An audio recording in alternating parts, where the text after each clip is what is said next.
Hello दोस्तों, good morning. कैसे हैं आप सब? I hope you are doing well. दोस्तों, आज डेट है 25 जून और समय है, अभी मैं रिकॉर्ड कर रहा हूँ, अभी बज गए हैं 3 बज गए हैं, 3 AM। तो दोस्तों, बताइए कमेंट सेक्शन में कि सुबह जो है जल्दी जल्दी उठ के वीडियो को कौन देख रहा है और दोपहर में कौन देख रहा है। तो वही, हम तो उठ गए हैं 3 बजे आप लोगों के लिए। तो आज हम जो आर्टिकल जो डिस्कस करेंगे, तो सबसे पहले जो आर्टिकल हमारा जो टॉपिक है वो है जी एक थेवा आर्ट। थेवा आर्ट को आप इसमें आर्ट एंड कल्चर से GS1 पेपर से इसको हम रिलेट कर सकते हैं। ये जो न्यूज़ है ये है DD न्यूज़ की, इंटरनेशनल साइंटिफिक पैनल। ठीक है, ये है Indian express panel, science and technology. हमारा पेपर यूपीएससी का GS3 से इसको हम लिंक करेंगे। जो अगली न्यूज़ है वो है जी सेंटर जो टाइटन्स करते हैं norm for the foreign donation. ठीक है जी, FRC का है वो नियम, अभी उन्होंने कुछ और चेंज किया है। ये है पॉलिटी। ठीक है, जिसको हम GS2 पेपर से इसको हम रिलेट करेंगे जी। विजयनगर अंपायर। ठीक है जी, ये है द हिंदू की न्यूज़, इसको हम हिस्ट्री से, इसको हम GS1 से, ठीक है जी, लिंक करेंगे। पद्म अवार्ड, ये PIB की एक न्यूज़ है दोस्तों। ठीक है जी, ये एक मिसलेनियस है, इसके बारे में आपको मैं डेप्थ में पढ़ाऊंगा। कितने प्रकार के पद्म अवार्ड होते हैं, कितनी बार सस्पेंस हुआ, कौन देता है, कैसे कमेटी बनती है, कैसे नॉमिनेट होते हैं। और हमारा जो मैप सेक्शन वाला है उसमें हमारा DD न्यूज़ की एक न्यूज़ है इथोपिया के रिलेटेड, तो उस पर हम डिस्कस करेंगे। तो दोस्तों, ये जो वो जो द हिंदी वाला जो सर्कल था वो मैंने तोड़ दिया है। अब मैं हर दिन PIB की भी, DD न्यूज़ की भी, इंडियन एक्सप्रेस की भी, जो भी हमारे जो एग्जाम के रिलेटेड जो न्यूज़ होती है मैं उसको लेके आना वही मैंने शुरू कर दिया दोस्तों। तो ओके दोस्तों, करते हैं शुरू। और सुबह सुबह का समय है, तो हमारी जो पहली न्यूज़ है वही है जो प्रेसिडेंट ऑफ इंडिया ने क्या किया है, प्रेजेंट्स किए हैं पद्म अवार्ड्स 2026 के। तो ये इनको, ये जो ये PIB की न्यूज़ है दोस्तों, ये एक इंडियन सोर्स है, इंडियन गवर्नमेंट का सोर्स है, न्यूज़ ऑफ सोर्स। तो ये हम इसको डिटेल में डिस्कस करते हैं। जो पद्म अवार्ड होते हैं दोस्तों, ये क्या होते हैं, ये हाईएस्ट सिविल के जो ऑनर्स हो। ठीक है जी, ये किसके द्वारा दिए जाते हैं, ये हमारे प्रेसिडेंट के द्वारा दिए जाते हैं। किसके द्वारा जी? प्रेसिडेंट के द्वारा जी। ये क्या है, हाईएस्ट सिविलियन ऑनर्स हैं ऑफ इंडिया। ये अनाउंस किए जाते हैं, कब अनाउंस किए जाते हैं? रिपब्लिक डे पे। कब अनाउंस किए जाते हैं ये? रिपब्लिक रिपब्लिक डे पर अनाउंस किए जाते हैं। ये किस किस को मिलते हैं दोस्त? जिसकी कोई एक्सेप्शनल अचीवमेंट्स होती है और कोई सर्विस होती है या इन डाइवर्स फील्ड में, जैसे कि कोई सोशल वर्क हो गया, कोई पब्लिक अफेयर्स हो गया, साइंस कोई एंड इंजीनियरिंग हो गया, trade and industry, medicine, literature and education, civil service और स्पोर्ट्स। ठीक है जी, इसमें कुछ एक्सेप्शनल हो उसको ये मिलता है जी। जो ये पद्म अवार्ड हैं ये कितने प्रकार के होते हैं दोस्तों? ये 3 प्रकार के होते हैं। एक तो होता है दोस्तों क्या, पद्म विभूषण, एक होता है पद्म भूषण, और एक होता है पद्म श्री। जो सबसे जो हाईएस्ट जो टायर पे होता है वो कौन सा होता है? पद्म विभूषण। ठीक है जी, और पद्म भूषण जी ये किस पे होता है? ये पद्म विभूषण और पद्म श्री के बीच में होता है, और ये पद्म श्री ये तीसरे नंबर पे होता है जी। और जो पद्म विभूषण है ये किसको मिलता है? ये मिलता है जो एक्सेप्शनल काम करते हैं, जो एक्सेप्शनल सर्विस होती है उनकी। ठीक है जी, और जो पद्म जो भूषण मिलता है ये किसके मिलता है? जो कोई अलग काम करता है और किसमें एक हाई ऑर्डर पे रहते हुए काम करता है। और जो पद्म श्री क्या मिलता है? कोई अलग काम करता है, वो किसी फील्ड में काम करे। ओके दोस्तों, अब हम इसको इनके रिलेटेड थोड़ी सी हिस्ट्री जान लेते हैं। दोस्तों, ये पहली बार 1954 94 के अंदर मतलब कि ये इंस्टीट्यूट किए गए थे। ठीक है जी, 1995 में ये ओरिजिनली थे ना, ओरिजिनली इनका नाम था पहला वर्ग क्लास 1, दूसरा वर्ग क्लास 2 और तीसरा वर्ग। ठीक है जी, इनको रीनेम किया गया था 1995 में। ठीक है जी, इनका नाम मैं आपको क्या क्या नाम हो गया था? नाम हो गया था पद्म विभूषण, पद्म भूषण और पद्म श्री। ठीक है जी, अब कई बार कई एग्जाम में ये क्वेश्चन पूछ लेता है कि ये अवार्ड कितने टाइम नहीं मिले, आज़ादी से लेकर अब तक कितनी बार नहीं मिले हैं, या कितनी बार सस्पेंस हुए हैं, मतलब कितनी बार सस्पेंड हुए हैं। तो कितनी बार सस्पेंड हुए दोस्तों? 1978 में, 1979, 1993, 1994, 1995, 1996 और 1997। तो कितनी बार दोस्तों अब तक कितने हुए? 7 बार अभी ये सस्पेंड हुए हैं जी। इनको प्रेजेंट कौन करता है जी? हमारे प्रेसिडेंट करते हैं जी। और कब करते हैं जी? मार्च 2 और अप्रैल के मंथ में जी। ठीक है जी, अब इसके रिलेटेड हमारे कॉन्स्टिट्यूशन में भी, अब इसके जब टाइटल की बात आती है तो कॉन्स्टिट्यूशन की बात आती है जी। हमारा जो कॉन्स्टिट्यूशन का जो आर्टिकल 18 का जो पॉइंट 1 है, ये क्या कहता है, आप इनको ना न तो आप प्रीफिक्स में यूज कर सकते हो, ना आप इनको सुफिक्स में यूज कर सकते हो।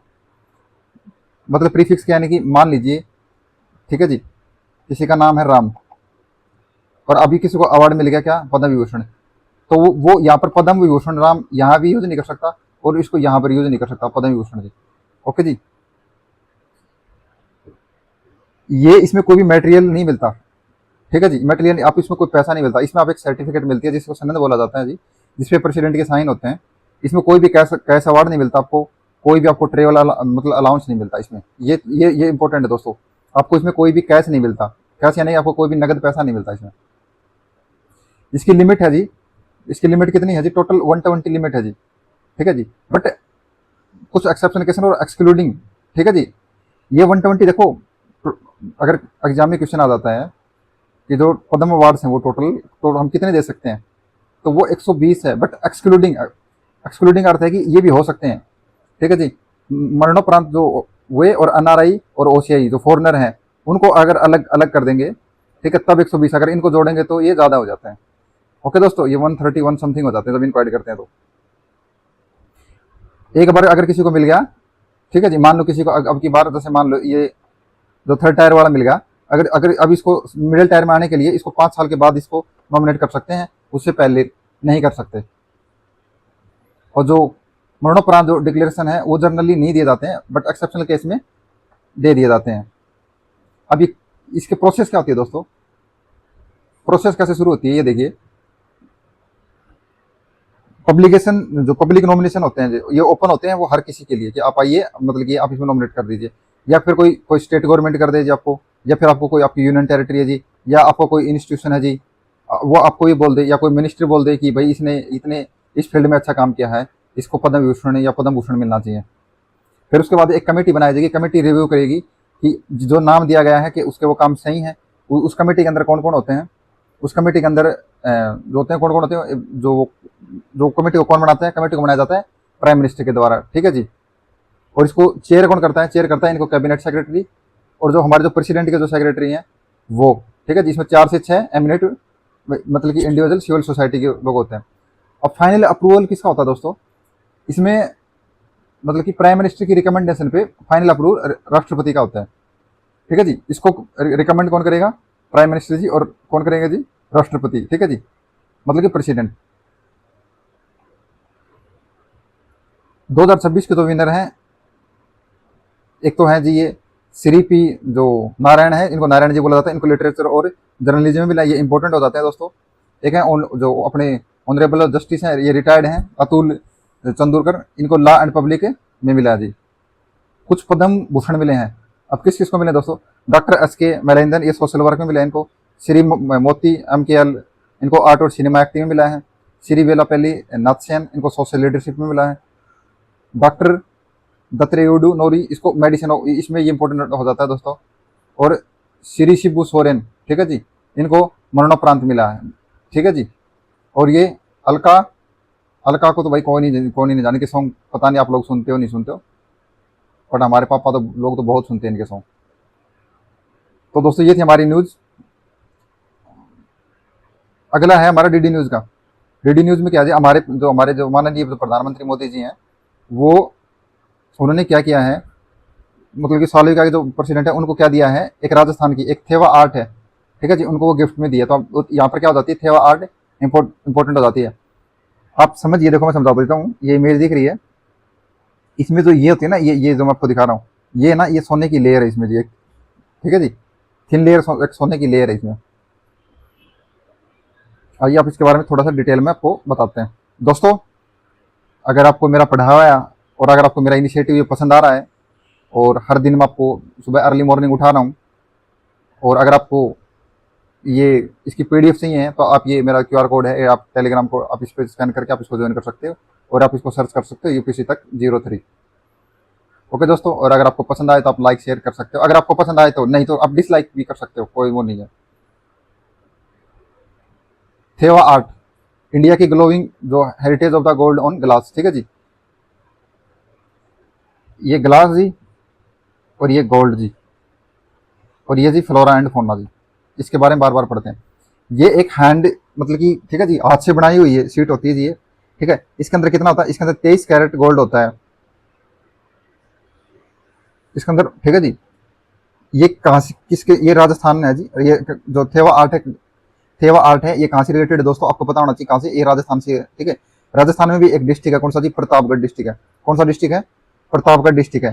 ठीक है जी, और जो प्रतापगढ़ डिस्ट्रिक्ट है, थेवा आर्ट में इसको क्या मिला हुआ है, जीआई टैग।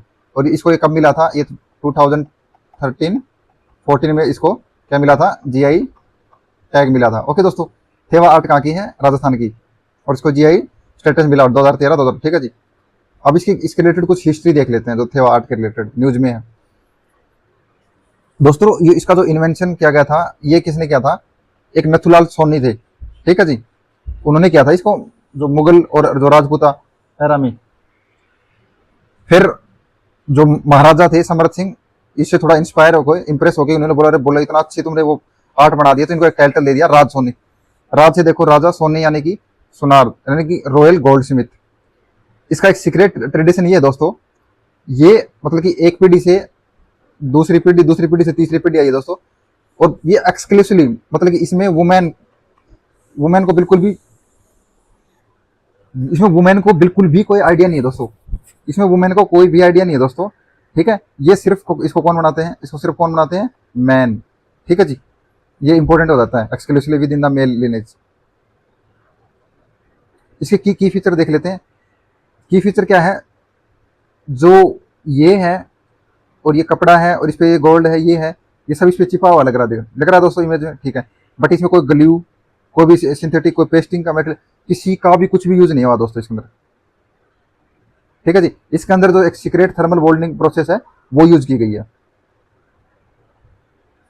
अब इसको इंट्रीगेट कैसे करते हैं, एक है ना, एक पट्टी होती है। ठीक है जी, तो पट्टी कैसे होती है, एक गोल्ड की शीट होती है, जैसे कि मान लीजिए ये ऐसी है, एक ये गोल्ड की शीट है जी। ठीक है जी, और इसमें ऐसे ऐसे करके गोल गोल होता है, इसमें ऐसे ऐसे ये जो ऐसे इसको ऐसे घुमाते घुमाते घुमाते घुमाते घुमाते लेके आ जाएंगे, इसका अच्छे साइज आ जाएगा। जैसे कि लाख का इसने बताया कि जो लाख के जो चूड़े होते हैं जी, ठीक है जी, इस प्रकार बनता है। इसके अंदर किसका यूज होता है, इसके अंदर यूज होता है जो बेल्जियन ग्लास है ना, उसका यूज होता है इसके अंदर जी। वो इंपोर्ट करते थे इसके लिए बेल्जियन ग्लास। ठीक है जी, सिल्वर इसमें मतलब चांदी की डिबियाँ, ये देखो ये चांदी की दिख रही है, ये चांदी की डिबियाँ इसमें ये ऐसे ये यूज होती थी, इसे चांदी की डिबियाँ बोला जाता है दोस्तों। ये देखो ये, ठीक है जी। ये स्पॉटलाइट में क्यों आई दोस्तों, मैंने आपको बताया कि हमारे जो प्रधानमंत्री जो नरेंद्र मोदी थी वो कहाँ गए थे, सोलोविका। ठीक है जी, और उन्होंने वहाँ पर उनके जाके ये गिफ्ट दिया था उनको। अब कुछ नैरेटिव और कुछ सिंबॉलिक मोटिव्स हैं। देखो इसमें फ्लोरा एंड फोना, ठीक है जी, यानी कि पेड़ पौधे पशु। ठीक है जी, इनके इनके रिप्रेजेंटेशन है, आपको दिखाया था। माइथोलॉजी मतलब कि गॉड हैं, गॉडेस हैं, ठीक है जी, भगवान है, जैसे कि राधा कृष्ण गणेश। ठीक है जी, रॉयल कोर्ट लाइफ की मतलब कि जैसे कि ये शादियाँ हो रही हैं, ये असेंबली हो रही है रॉयल। ठीक है जी, और ये कुछ देखो ये हंटिंग वगैरह वगैरह, और ये दिखाया गया है जी। ठीक है जी, हमारा जो नेक्स्ट टॉपिक है जी, हम पीएम मोदी ने किसको कांग्रेचुलेट किया है, अबे अहमद को, Ali on Ethiopian election victory. तो इथोपिया एक बार हम देख लेते हैं, इंपॉर्टेंट हो जाता है कि अभी न्यूज में है। तो इथोपिया के बारे में जो सबसे पहले पढ़ना है, हमें देखना है ये क्या है। ये एक अफ्रीकन कंट्री है जी, और अफ्रीका में कहाँ पर है, ये ईस्ट में है। जैसे अफ्रीका में कहाँ है, ये ईस्ट में है जी। ठीक है जी, ये सोवरन है, कॉन्स्टिट्यूशनल है और इंडिपेंडेंट है जी। और इंडिया के साथ में बढ़िया इसके डिप्लोमेटिक रिलेशन है। ठीक है जी, और इस इंडिया का अच्छा खासा इसमें बढ़िया, हम इसके साथ में ट्रेड करते हैं। इसका कुछ मतलब ये जोग्राफिकल ये रीजन देख लेते हैं। ये ऑर्न ऑफ अफ्रीका, पता है दोस्तों आपको ऑर्न ऑफ अफ्रीका है। ऑर्न ऑफ अफ्रीका में क्या क्या आता है, ऑर्न ऑफ अफ्रीका में आता है इथोपिया, जिबूती, ठीक है जी, और सोमालिया और इरिटेरिया। इसकी दोस्तों एक ट्रिक होती है क्या, सीड, SEED, एस से सोमालिया, ई से इथोपिया, फिर ई से एक इरिटेरिया, और डी से जिबूती। ये डी जिबूती नहीं बनेगी, ये जिबूती, डी इसमें साइलेंट हो जाता है दोस्तों। दूसरा दोस्तों, ये एक लैंडलॉक कंट्री है। लैंडलॉक क्या होता है दोस्तों, लैंडलॉक का अर्थ ये होता है दोस्तों कि उसके आसपास कोई भी समुद्री सीमा नहीं लगती है। ठीक है जी, इसके बॉर्डर में कौन सी कंट्री लगती है, जैसे Eritrea, Djibouti, Somalia, Kenya, South Sudan और सूडान। देखो याद भी हो जाएंगे, देखो याद करके देखो एक बार आंख मिच के देखो और याद करो। सूडान, साउथ सूडान, केन्या, फिर सीड वाली ट्रिक लगाओ, क्या लगाओ, सोमालिया, ठीक है, फिर एस डबल ई में एक में इथोपिया, फिर एक ई इरिटेरिया और डी जिबूती। बस याद हो गया।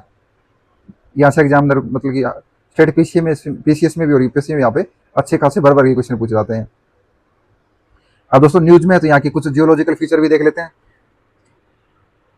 जो इथोपियन हाईलैंड है, जो इथोपिया का हाईलैंड है, वो क्या करता है, वेस्टर्न और ईस्टर्न सेक्शन को अलग करता है। कौन करता है, इथोपियन हाईलैंड करता है जी, ठीक है जी। यहाँ पर क्या है, रस दसेन एक वो जो प्लेस है वो कहाँ है, वो इथोपिया में है, और ये सबसे ऊंचा प्लेस है ये, ठीक है जी। कौन सा प्लेस है जी ये, रस दसेन। यहाँ पर जो ग्रेट रिफ्ट वैली भी है यहाँ जी, ठीक है जी। ये डिवाइड करती है आईएस इंटू वेस्टर्न और ईस्टर्न हेलवेज को। जो डैन के जो डिप्रेशन है ना दोस्तों, एक अफार ट्रेंगल है। अफार ट्रेंगल पता है दोस्तों फेमस क्यों है, ये मतलब कि दुनिया का सबसे ड्राइस्ट प्लेस है ये, ठीक है जी। अर्थ का सबसे ड्राइस्ट प्लेस है ये, इसलिए आप इसको याद रख सकते हो, अफार ट्रेंगल। ये इंपॉर्टेंट है दोस्तों, जब आप अच्छे से मैपिंग करोगे तब और आपको अच्छे से बताऊंगा इसको। अफार ट्रेंगल आप बस इतना याद रख लो, ये ड्राइस्ट पॉइंट है ऑन द अर्थ ये।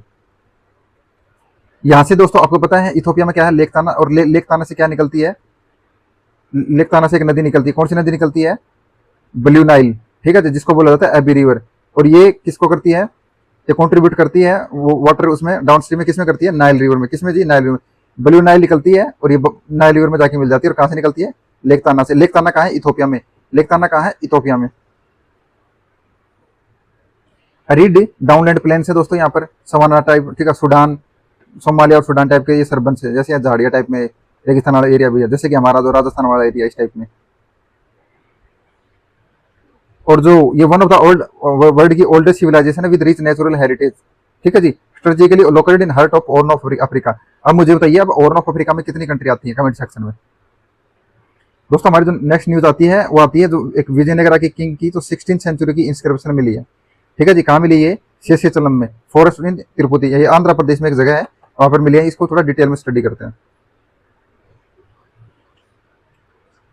सबसे पहले तो वहां पर क्या मिला है, जैसे कि वहां पर एक इंस्क्रिप्शन मिला है, वहां पर क्या लिखा है, तीन लैंग्वेज के अंदर, तीन लैंग्वेज में कौन सी है, तमिल, तेलुगु और कन्नड़ में इंस्क्रिप्शन मिले हैं जी। किसको मिले हैं जी, आर्कोलॉजिक सर्वे ऑफ इंडिया को।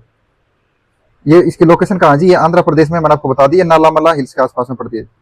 ये इसका हिस्टोरिकल रिकॉर्ड क्या है, यहाँ पर ऐसा माना जाता है कि जो किंग था, कौन था, विजयनगर अंपायर का जो किंग था, कौन था, किंग सदविसा राय, ठीक है। यहाँ पर उन्होंने एक बात किया था, ठीक है जी। और फिर उनको एक यहाँ पर एक रॉयल डोनेशन दी थी, और उन्होंने एक ऑर्डर दिया था कि यहाँ पर एक मंदिर बनेगा जी, ठीक है जी। और मंदिर किस भगवान के लिए बनेगा जी, वो शिवा टेम्पल के लिए बनेगा। लैंग्वेज तेलुगु, तमिल और कन्नड़। अब जो किंग जब न्यूज में है उसके बारे में हम जान लेते हैं। किंग जो सदाशिवा राय हैं, ये कौन सी मतलब उससे बिलोंग करते थे, ये विजयनगरा अंपायर से तो बिलोंग करते थे दोस्तों, बट ये विजयनगरा की किससे, तुलवा डायनेस्टी से बिलोंग करते थे। किससे, तुलवा डायनेस्टी से। हरियर बुक का तो आपने नाम सुना होगा ना, विजयनगर, वही उसी की बात कर रहा हूं मैं। ये मतलब कि क्या थे, ये 1542 से लेके 1570 बीसी तक क्या थे, ये सी तक क्या थे, ये लेटेस्ट सोवरेन रूलर थे, ठीक है, तुलवा डायनेस्टी के। इसका बैकग्राउंड क्या है इसको मैं थोड़ा बता देता हूँ एज ए स्टोरी में। मतलब कि जब जब आदित्य राय की डेथ हो गई थी तो उसका लड़का था वेंटका, ठीक है जी। और जो उसने क्या किया था, उसने रूल किया था, बट वो उसको भी मार दिया गया था ड्यूरिंग उसके कोर्ट वाले लोगों ने, ठीक है जी। फिर वो उसका जो पद था उसके ऊपर क्या हो गया था, इंट्रोचमेंट हो गया था, किसका, सदस्य राय ने उस पर किया था। उसके बाद में क्या हुआ, एक पपट किंग बना दिया गया था, और उसमें भी क्या हुआ, जो राज्य था अच्छे से मतलब इकोनॉमिकली पॉलिटिकली अच्छा फुला फिला। लेगेसी थी इसकी एक विजयनगर अंपायर की, क्या थी, रिस्टोरेशन ऑफ पावर, मतलब एक पावर थी, एक नाम चलता था उसका कि अंडर द जो रामा राय जो लीडरशिप थी, विजयनगर तो रीगेन्ड मच ऑफ द इस पॉलिटिकल और मिलिट्री स्ट्रेंथ। रिलीजियस पैट्रोनाइज भी मिले, यानी कि मंदिर बनाए गए, ठीक है, गॉड गॉडेस की मतलब की प्रतिमा बनाई गई, ठीक है जी। Last day battle of the Talikota की जो लास्ट बैटल है उसमें किस किस के बीच में लड़ी गई थी, ये किस किस के बीच में ये लड़ी गई थी, रामा सैद, ठीक है जी। अगेंस्ट किसमें? कंबाइंड फोर्स थी किसकी? बीजापुर की, अहमदनगर की, गोलकोंडा की और बिदार की। इसमें जो ये डिफीट हो गए और ये मारे गए। बस दोस्तों इतनी ही स्टोरी है इनकी। सेंटर ने टाइट किया है क्या? FCRA, foreign contribution regulation act में कुछ चेंज किया है तो एनजीओ के तहत। तो इसमें हम देखते हैं ये है जो फॉरेन कंट्रीब्यूशन जो रेगुलेशन एक्ट है वो किसके तहत दिए जाते हैं? वो 2011 और 2011 के 10 के एक्ट के तहत इसको देखा जाता है जी। अब इन्होंने चेंज किया क्या? इसका एम क्या है? ये क्या करेंगे? ब्रिंग स्ट्रक्चरल यूनिफॉर्मिटी, ठीक है जी, फॉरेन कंट्रीब्यूशन फॉर्म में, ठीक है। ये प्रिवेंट करेंगे एडमिनिस्ट्रेटिव डुप्लीकेशन को, जो इरिडिकेट करेंगे क्या? Inactive cell on non profit, और ये इंश्योर करेंगे क्या? Foreign fund are use only for approve transport purpose. ला कौन से मैंने आपको बता दिया, FCRA 2010 और 2011, ठीक है। अब सबसे इंपॉर्टेंट ये होता है किस मिनिस्ट्री के अंडर में आते हैं? आते हैं ministry of home affairs, ministry of home affairs. ये इसका क्या क्या पर्पज होगा? स्टेट का पर्पज होगा, स्पेसिफिक रजिस्ट्रेशन होगा, ठीक है। बॉर्डर के आइडेंटिफिकेशन करेंगे। फिर उससे क्या होगा? कोई भी मतलब पॉलिटिकल पार्टी को पैसा वैसा नहीं होगा, कोई पॉलिटिकल पार्टी ऊपर की नहीं आएगी। स्पेंडिंग और अकाउंटेबिलिटी हो जाएगी। मीडिया और डोनर की ट्रांसपेरेंसी और मैंडेटरी लग जाएगी, और स्ट्रिक्ट पेनल्टी लग जाएंगी फॉर वॉयलेशन इसके लिए। अब क्या नया किया इन लोगों ने? पहले क्या होता था कि मतलब पैसा आ जाता था, पैसे का मोटिव नहीं बता जाता था। अब इन्होंने बता दिया कि अगर एनजीओ पैसा आएगा तो आपको इसी मोटिव के तहत लेना पड़ेगा। उन्होंने कौन सा मोटिव डिसाइड किया है? सोशल, इकोनॉमिक, एजुकेशन, कल्चर और रिलीजियस, ठीक है जी। उसके लिए आपको एक 300 रुपये की एक्स्ट्रा फीस देनी पड़ेगी। आपको पहले ये बताना होगा कि मैं इस कंट्री से पैसा ले रहा हूँ और मैं इस फील्ड में यहाँ यूज करूंगा। इन्होंने रीडिफाइन किए हैं की functionary and the restriction on foreign national. इन्होंने बताया है कि कौन पैसा दे सकता है, कौन पैसा नहीं दे सकता। फॉरेन नेशनल इसमें पैसा नहीं दे सकते, बट एक्सेप्शनल PIO यानी कि पर्सन ऑफ इंडियन ओरिजिन, वो इसमें पैसा दे सकते हैं। ओके दोस्तों, मतलब कि इन्होंने पूर्णतः ही एक्सक्लूजन कर दिया है। किसका एक्सक्लूजन कर दिया है? इन्होंने कर दिया है प्रोसाइलिटाइजेशन एंड पॉलिटिक्स का। इसमें बिल्कुल भी उसके लिए एजुकेशन और cultural activity must remain non political, मतलब बिना पॉलिटिकल उसमें रहेंगे। और रिलीजियस एक्टिविटी अलाउड, बट क्या करेंगे? जो प्रोलिस्टाइजेशन है वो स्ट्रिक्टली प्रोहिबिटेड होगी। इन्होंने क्या किया है? ये हाइटेंड करेंगे फाइनेंशियल स्पेंडिंग अकाउंटेबिलिटी को, कि कहाँ पैसा कितना खर्च हो रहा है। और अगर ये नहीं मानते हैं तो एक रिजिड पेनल्टी लगेगी। ये हो गया दोस्तों। हमारा जो नेक्स्ट है ये है international scientific panel on AI। बस इसके लिए आपको इसमें इतना ही इंपॉर्टेंट है दोस्तों, जो ये international scientific panel on AI बना है, ये किसकी है? एक UN की एजेंसी बन गई है जी, नहीं। बस एक इसके अंडर में ये है, यूनाइटेड नेशन जनरल असेंबली के अंडर में ये हुई है जी। और दूसरी इंपॉर्टेंट बात ये हो जाती है, ये जो AI की जो असेंबली बनी है उसमें हमारे जो इंडिया के हैं, ठीक है, कौन है जी? Professor B Ravindran. ये head centre of response AI IIT Madras से हैं। बस यही इसका एक इंपॉर्टेंट है, जो IIT मद्रास के हैं, ये इसको वहां अपने को रिप्रेजेंट कर रहे हैं। इसे उसमें जो क्यों बनाया गया है, ये क्या करेंगे? ये पीरियोडिक साइंटिफिक असेसमेंट करेंगे, देखेंगे कि भाई क्या ग्लोबल स्टेट चल रहा है, science around AI system model पे काम करेंगे। ये टेक्निकल जो रिपोर्ट करेंगे जनरेशन में, ठीक है जी। और सेपरेशन करेंगे ये साइंस को और पॉलिटिकल को। अब क्या है, साइंस और पॉलिटिकल AI की नजरों में कुछ नहीं, दोनों को अलग अलग सेपरेट करेंगे। फिर ये इवैल्यूएटिंग करेंगे डबल यूज ऑफ रिस्क, ठीक है जी। AI का मतलब पॉजिटिव भी और AI के नेगेटिव भी, और सपोर्टिंग द ग्लोबल रिसोर्स और बेंचमार्किंग। ओके दोस्तों, तो आज का हमारा जो न्यू डिस्कशन था वो होता है खत्म। तो दोस्तों ये है मेरा QR कोड स्कैन, आप स्कैन कर सकते हो, ज्वाइन कर सकते हैं। आपको अच्छा लगे तो लाइक शेयर कर सकते हैं। अगर आपको नहीं लगे तो आप मत कीजिए। आपको अगर बुरा लगे तो आप डिसलाइक भी कर सकते हैं, वैसे कोई बोलता नहीं है। हाँ, बस मैं आपसे एक चीज मांगूंगा, आप मुझे कमेंट सेक्शन में फीडबैक दो मेरा, ठीक है। मैं आपके लिए और अच्छा क्या करूं इसमें, और आपके लिए अच्छा क्या करूं, ठीक है जी। आप फीडबैक जरूर दो मुझे कि मैं और आपके लिए क्या करूं इसके अंदर। मैं मतलब कि सुबह उठ रहा हूँ, ठीक है जी, अर्ली मॉर्निंग, और मैं कुछ कर रहा हूँ, तो इसमें मैं क्या चेंज करूं ताकि आप लोगों को और अच्छा और अट्रैक्टिव लगे। थैंक यू सो मच दोस्तों, जय हिंद।